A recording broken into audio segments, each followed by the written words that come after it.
da entrevista.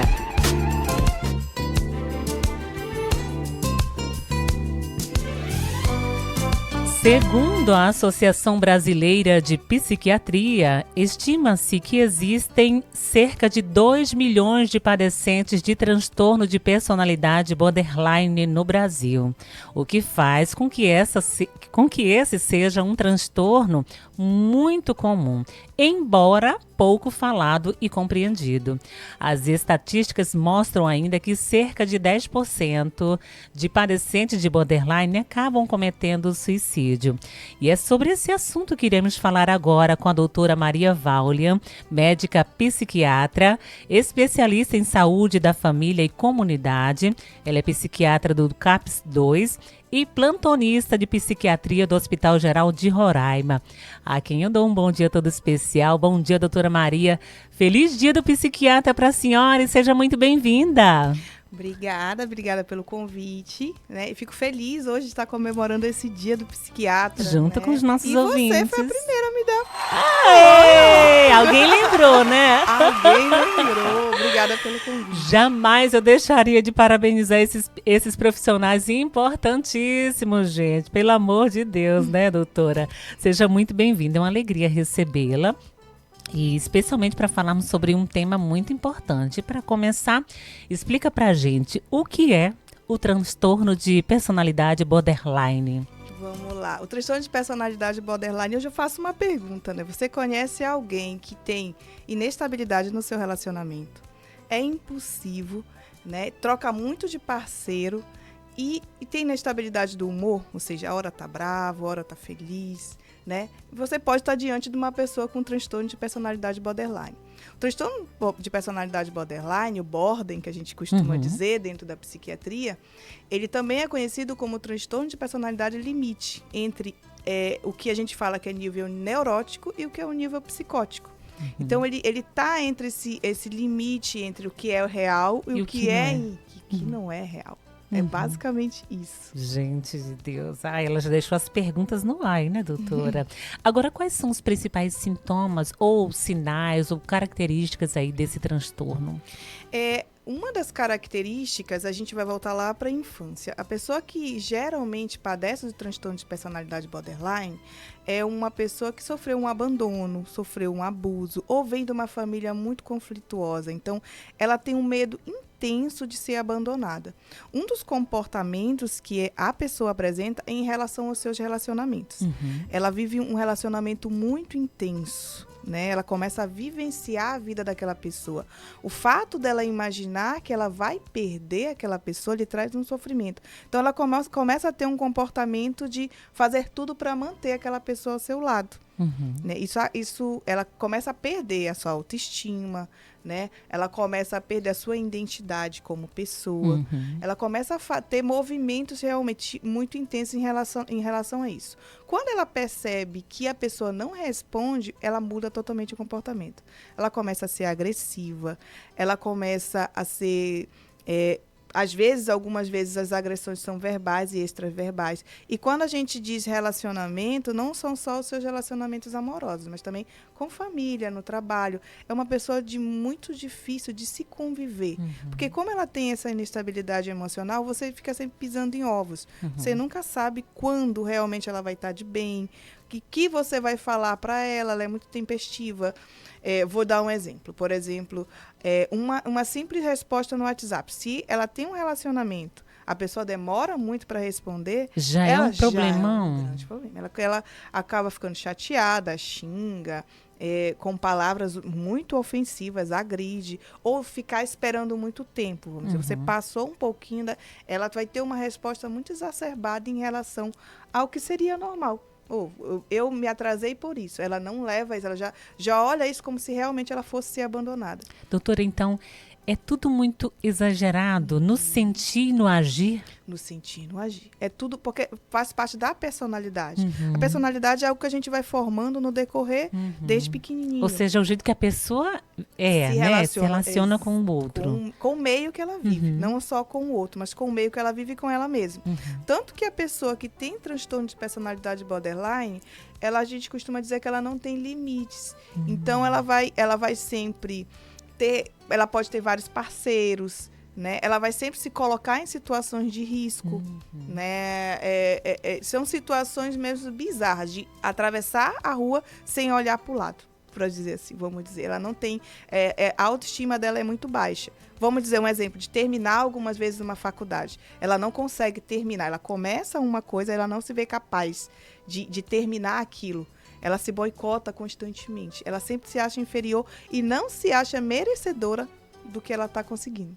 Gente de Deus, agora com relação às causas e os fatores envolvidos, né? Quais são as causas aí desta personalidade? Isso, como a gente comentou anteriormente, um lar muito violento, né? Uma criança que sofreu abuso ou simplesmente o abandono do pai ou da mãe. Quando a gente fala de abandono, nós não falamos só do abandono de você sair de casa e deixar um filho, mas algumas vezes você não dedicar... O abandono emocional mesmo. Exatamente. Às vezes você está próximo de alguém, mas não tem nenhuma acolhida emocional. Aquele momento com aquela criança. Isso sim, o abandono é tão intenso que ele fica com medo de perder. Então aquele sentimento fica muito presente na vida daquela criança. E eu sempre costumo dizer, a sensação de abandono às vezes não é do adulto em si, e sim da criança que foi abandonada em determinado momento da vida. Então, e que outros fatores aí podem estar envolvidos, né? Somente desse trauma de abandono, desse medo de... Da violência sexual em si, o abuso sexual. E tem algumas vezes o contexto mesmo, né? Que a gente percebe que ela vem de um lar, mas ela realmente acaba apresentando um transtorno que ainda não foi muito bem definido pela ciência. A gente sabe que a questão da psiquiatria, ela ainda é algo muito estudado. O que se pôde identificar até hoje que um dos fatores muito importantes é esse fator mais familiar. E claro, se você vem de uma família que você tem uma mãe ou um pai com transtorno borderline, você não vai ter um lar que vai ser totalmente harmônico para aquela criança. Consequentemente, ela pode chegar a desenvolver algo parecido. Pode ser genético também, doutora? Sim, pelo meio que ela vive. Gente de Deus, então vamos lá. Explica pra gente como é que é feito o diagnóstico da doença. A gente já está tentando identificar aí essas pessoas, né? E pelo número que eu falei aqui, olha, gente, cerca de 2 milhões de padecentes de transtorno borderline aqui no Brasil, né? Então, muita gente não tem diagnóstico, doutora. Exato. E convive muito bem com isso. Geralmente, as pessoas com transtorno de personalidade, seja ela borderline, bipolar ou outro transtorno de personalidade, ele não busca o acompanhamento por causa do transtorno de personalidade em si, porque ele não se vê. Né? Não percebe nem nada de errado. Não percebe de nada de errado. O quem vê é o meio que ele vive. Então, o meio que ele vive começa a cobrar muito ele e ele acaba buscando ajuda psiquiátrica. Como psiquiatra, ele não é algo muito bem visto pela sociedade. As pessoas não gostam, né? Geralmente, quando sentam na cadeirinha, meu Deus, o que é que eu estou fazendo aqui? É sério, doutora? Né? Eu não acredito que eu cheguei a esse ponto. Então, demora-se mais tempo para buscar, né, essa ajuda em si. E o diagnóstico ele é clínico, não tem exame, não tem... É basicamente você ir ao psiquiatra para que ele possa fechar o seu diagnóstico. Perfeito. Agora, como é que é o tratamento do borderline aí, né? Ou quais os tratamentos mais atuais? No caso, vai depender da intensidade desse transtorno. A gente tem pacientes que ele pratica automutilação, ele teve inúmeras tentativas de suicídio. Lembra que ele não se vê merecedor. Então, ele tenta se agredir todo o tempo. Ele se corta, ele tenta suicídio, ele tem um comportamento totalmente agressivo com destrutivos. Ele mesmo. Totalmente autodestrutivos. Então, vai depender do grau, vamos dizer. Algumas vezes, somente com a psicoterapia comportamental, a gente consegue fazer que ele evolua bastante, se percebendo nesse contexto. E outras vezes, a gente tem que entrar com a medicação. Então, depende muito do grau de afetação desse transtorno na vida da pessoa, atualmente. Como a senhora falou, né, já no início, a convivência com essa pessoa, esse paciente com transtorno de borderline deve ser muito difícil. Geralmente. Agora, fala pra gente como é que nós podemos conviver. Eu sempre costumo dizer, não só para o transtorno de personalidade borderline, mas para qualquer outro tipo de transtorno, sofrimento mental, que a primeira estratégia que, pelo menos eu adoto como psiquiatra, e eu sempre me sinto lisonjeada, porque a gente consegue ver a pessoa no auge da sua fragilidade. Eu acho que é olhar aquela pessoa como uma pessoa doente, como uma pessoa que está em sofrimento. Algumas vezes ela também sofre quando ela agride, quando ela dá uma resposta atravessada, quando ela tem aquele contexto de agressividade, ela se arrepende daquilo. Então você olha... Não vamos olhar ele como um psicopata, né, doutora? As pessoas imaginam assim, se essa pessoa se comporta dessa maneira é porque ela é ruim. Não é assim. Não. E ela não é esse comportamento dela. Né? De trás daquele comportamento existe uma pessoa que sofre. Então, perfeito. Isso ajuda muito você na hora de você aprender a lidar, né, com a pessoa com transtorno de personalidade borderline. E no caso, ela também poder buscar ajuda para que ela possa regular, né, esse comportamento dela, saber como agir no momento de raiva, entender que para ela o abandono, ela pensar em abandonar, para a gente é algo doloroso, para ela é 3 vezes mais doloroso. Então ela sofre muito só de pensar nisso. Ou seja, né, precisa de acompanhamento mesmo, né, doutora, para ter qualidade de vida. É possível? É possível. A gente tem pacientes que nós acompanhamos. É um tratamento longo, a longo prazo. Vai ficar necessitando de psicoterapia, algumas vezes da tomada de medicação, porque já teve uma afetação bem maior. Mas é possível sim, com certeza. Eu sempre costumo dizer que o psiquiatra não tem diferença entre outros tipos de profissão. Nós também fazemos nossos acompanhamentos, nós também regulamos. Eu acredito muito na cura, né? Claro, com a base da psicoterapia. Sim. Eu acredito sim que, com certeza, as pessoas que têm transtorno de personalidade borderline e que conseguem se ver nesse processo, ela consegue ter uma vida sem transtorno, porque é transtorno a partir do momento que isso prejudica a minha vida num todo. E a partir do momento que isso já não começa a me prejudicar, deixa de ser um transtorno e vira só uma doença de base. Ou seja, você consegue ter um equilíbrio. Um equilíbrio. Consegue doutora, ter uma vida. Exatamente. Agora, como a senhora falou, o paciente com transtorno de borderline, ele não percebe suas atitudes, como trata o outro ou como se trata, né? Como que as pessoas que convivem, né, com uma pessoa, né, com essa personalidade, pode ajudar, né, de orientar, de mostrar que a pessoa precisa de ajuda? Ela vai ter que realmente sentar, né, e tentar mostrar para ela os contras que ela está tendo na vida dela naquele momento. Tentar trazer ela o máximo possível para a realidade que ela está vivenciando. Olha, você já perdeu isso, você já perdeu aquilo, mas não no sentido de acusá-la, não no sentido de colocar ela como vilã da história, né? E sim no sentido de se colocar à disposição. Toda abordagem que é feita com amor, né, com ternura, geralmente você vai ter que pegar a pessoa que a pessoa mais confia, que a pessoa mais escuta naquela família, para que ela possa sentar e fazer aquela abordagem com amor. Por que eu estou falando isso? Porque geralmente quando nós convivemos com pessoas assim que a gente intitula de difíceis, a gente quer distanciamento. Exatamente. Né? E essa pessoa está precisando de ajuda. De ajuda? É porque ela não consegue lidar com aquilo e a forma que ela tem de lidar. Ou seja, às vezes ela é agressiva, mas ela necessita de carinho, ela necessita de amor.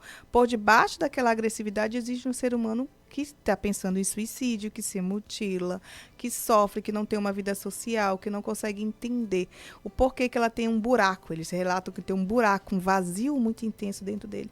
E ele realmente não é culpado pelo buraco que ele tem. Ele só precisa de ajuda de tratamento. Essa é a mensagem que a senhora deixa para quem se identifica com as informações que nós trouxemos hoje? É a mensagem que você que passa não só pelos transtornos de personalidade borderline, mas por qualquer tipo de sofrimento, não fiquem no sofrimento. Se você tem uma dor de cabeça, você vai ficar com a dor de cabeça? Não, buscam rapidamente, né, uma forma de aliviar aquela dor, né? Exatamente. Então, por mais que venha entre crises, e as crises vão se tornando mais contínuas, então busque ajuda, procure o psiquiatra de sua confiança.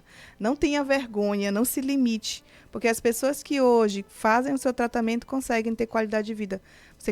Você também pode ter. Pode buscar ajuda. E como eu falei, né, toda terça-feira nós trazemos aqui uma abordagem sobre um assunto, né, na área da saúde mental. Nosso ouvinte Graça do 13 de setembro está compartilhando aqui. Doutora, eu sinto que sou muito ansiosa, não consigo fazer uma atividade só. Antes de terminar uma, já estou noutra, né? Como é que a gente pode ajudar aí de aconselhamento para essa ouvinte? Vamos ter que dar uma medicada aí. Vamos ter que fazer uma anamnese, se procurar de que origem tem essa ansiedade, porque toda ansiedade tem uma origem básica, e poder te ajudar no sentido de você poder desacelerar. Algumas vezes com exercício físico, poder entender de onde vem a ansiedade e o contexto ajuda bastante. Uma boa alimentação, exercício físico. Exercício de respiração. Como você já se percebe nesse contexto de não terminar uma tarefa, você já estou eu não terminando a tarefa. Vou dar uma 6 respiradinha, consigo terminar aquilo e passar pelo próximo passo. Então, o nosso estilo de vida, às vezes, ele é muito acelerado. Né? Então, você começa a falar muito rápido, você começa a fazer muitas coisas. Você começa a achar que você realmente é super-herói e super-heroína. Que dá conta de tudo. Dá conta de tudo. E, às vezes, se esquece de você. E aí, isso começa a gerar o transtorno de ansiedade generalizada. Buscar ajuda, Graça. A orientação da doutora Maria Vaulian. Eu pronunciei o seu nome corretamente? Você é uma das poucas que pronuncia meu nome corretamente. Muito obrigada pela participação. Um grande aprendizado sempre, né, o nosso encontro por aqui, pelas ondas do rádio. Obrigada a vocês pelo convite e pelo parabéns. Que honra, né? Deus abençoe o seu trabalho, né? Continue levando saúde mental para todas as pessoas, doutora. Obrigada, bom dia. Descontração, informação e muita música. Manhã Viva com Rejane Silva.